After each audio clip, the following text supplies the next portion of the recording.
As human beings, we often think of ourselves as being at the center of the universe. Perhaps this is out of our own self-preservation, that we need to think about ourselves first and foremost. Or perhaps it's because, as we read in last week's Torah portion, when God created the world, human beings were created as the pinnacle of creation.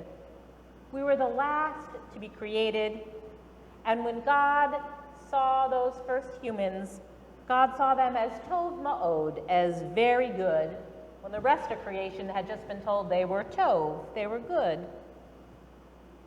And then the human beings are told, be fruitful and multiply, tame the earth, and hold sway over it. But as we go through the Torah portion last week, from one generation to the next, it seems that these tov ma'od, these very good human beings, continue to get worse and worse. Until we get to this Torah portion, 10 generations from Adam and Eve, and we read today in Parashat Noach that the earth was filled with violence and corruption. And so God decides to wipe out the earth with a flood, clean everything up, and have a fresh start. Noah and his family will be the only human beings who will survive from that earlier part of creation, and several of every species.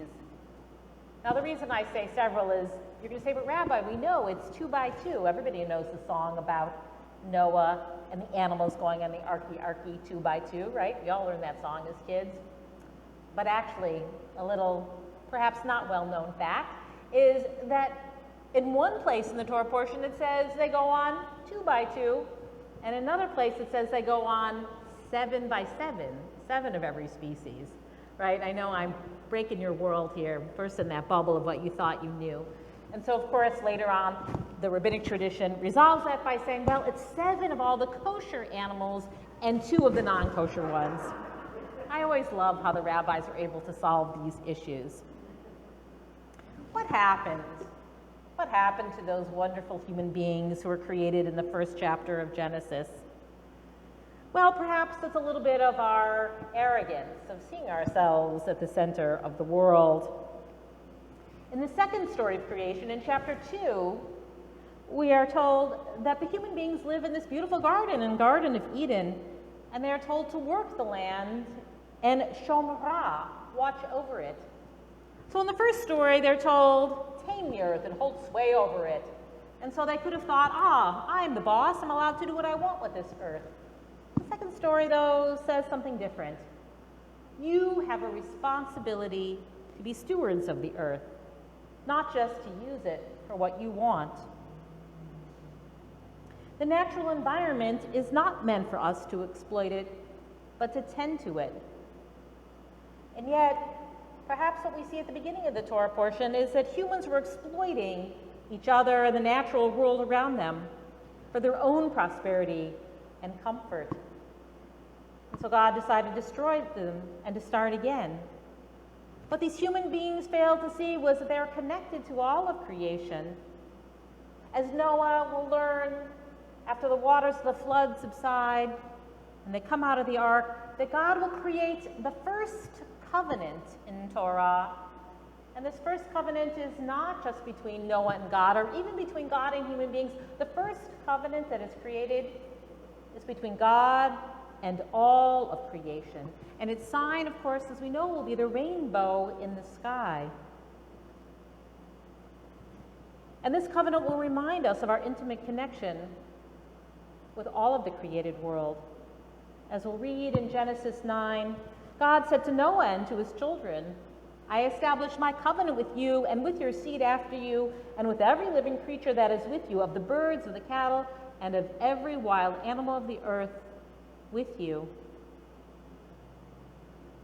God creates a covenant with all of the natural world, that we have a responsibility not just for ourselves as human beings, not just to think about our own needs, but that we're part of the greater whole, and that we need to preserve, shomra, to guard and uphold that environment.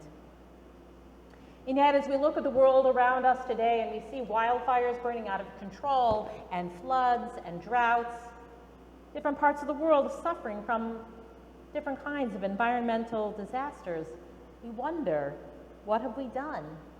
Have we learned anything since the time of Noah, when God decided to start again? Well, perhaps Noah, even if the rest of humanity since then hasn't been able to do a very good job of protecting the earth, can teach us how we might protect the environment. In the very first verse of this parsha, we read that Noah is an ish tzaddik, a righteous person. What does it mean to be an ish tzaddik, a righteous person? The Kabbalistic tradition helps us out with this. In Kabbalah, there's a concept that there are 10 emanations of God, what are known as the Sefirot. And these emanations of God are qualities that we experience in the world that help us to feel close to the divine presence, because of course God is ultimately unknowable and distant from us, as the Kabbalah calls it, that God is Ein Sof, without beginning or end, and yet we as human beings in our finite bodies, we need a way to experience that which is unknown. And so the Kabbalah created these 10 emanations of God, 10 ways in which we experience the divine presence in the world. And 2 of them are related to the tzaddik, to the righteous person. They are Netzach and Hod. Let me explain what they are. Hod is the quality of expressing our appreciation for the world around us. You probably know the word in Hebrew, todah, to thank. In Hod, we learn that we are to refrain from doing, and that we need to express our wonder, amazement, and appreciation for the natural world. Shabbat is a practice of Hod. How is that? On Shabbat, we tread lightly, and we try to reduce our consumption in the world. The reason we don't light fire, we don't travel, we don't do the things we do the other 6 days of the week, is so that we can learn to express our appreciation for the wonder of the world and not try to do anything to damage it or even to alter it in any way, or as little as possible, because certainly as we go through the world, no matter what we do, we consume, and our consumption, even on Shabbat, can harm the world, but we can't completely not touch the world, but we need to do less. And so Shabbat is a practice of Hod. And that practice also was part of Kabbalat Shabbat. At the beginning, we say these beautiful psalms about the grandeur of nature and the grandeur of creation, which we're just going to look at and observe and appreciate and not touch. And that's one of the ways in which the tzaddik acts. The tzaddik acts with Hod, and Shabbat teaches us how to do that. The tzaddik also acts with Netzach. And what is Netzach that's paired with Hod? Netzach, which means victory, is actually understood as our capability, our desire to do something to make things better in the world, to improve the world around us. Netzach is working to do the right things. And the tzaddik is the one who can balance between the two, to balance between doing the right things, the good things, and refraining from doing. The first verse in our parsha says, Eile toldot Noah, these are the generations of Noah. And Rashi, the great medieval commentator, says that the offspring of the righteous are their good deeds. That the toldots of Rashi are the good things, of Noah, are the good things that he did in the world, working to do the right things. Hod, balanced with Netzach, is of course something that we've learned about in terms of the environment. We all know the 3 R's. We've been taught them for so many years: reduce, reuse, recycle, tread lightly, like we do on Shabbat.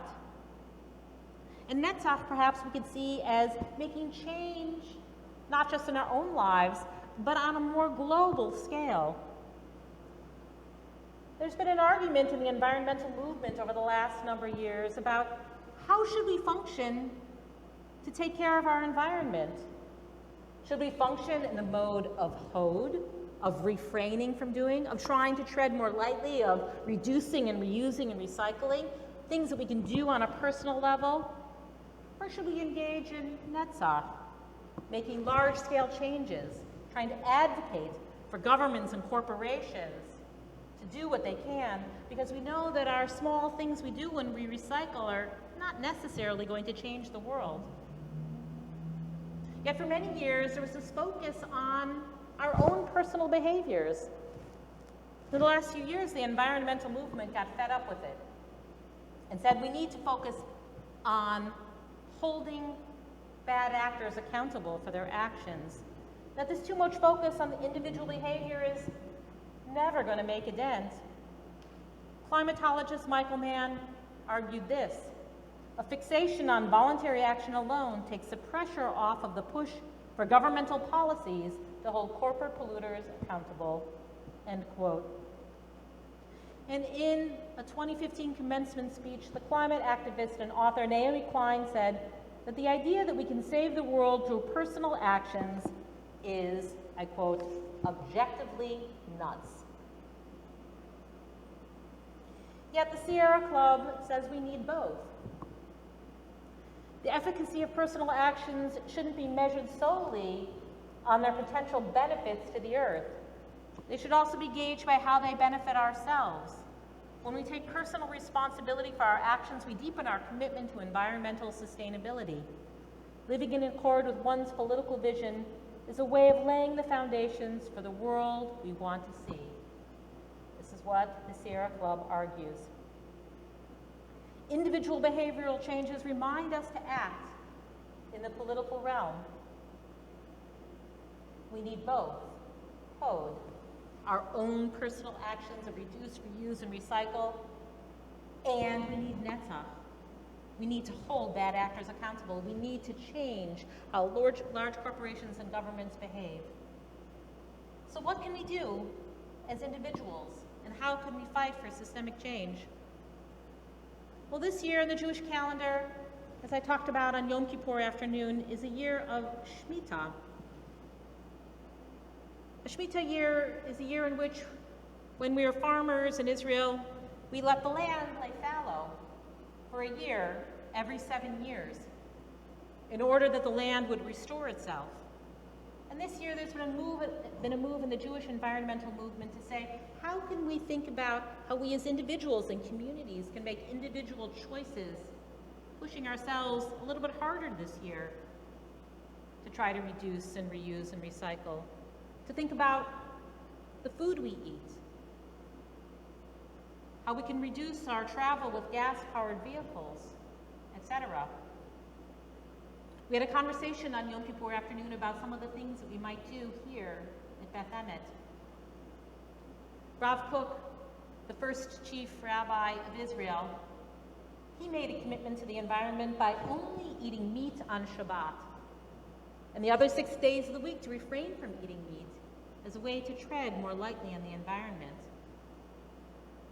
As part of our conversation, there was somebody who suggested that perhaps we have vegan Wednesdays, that we eat vegan food one day of the week and make it a commitment as a community to remind ourselves of the importance that what we eat and how we consume it has an impact on the world. The consumption of beef is terrible for the environment. The cattle, what they expel from themselves, shall we say, creates a problem in the environment. And many forests have been cut down also for them to have food.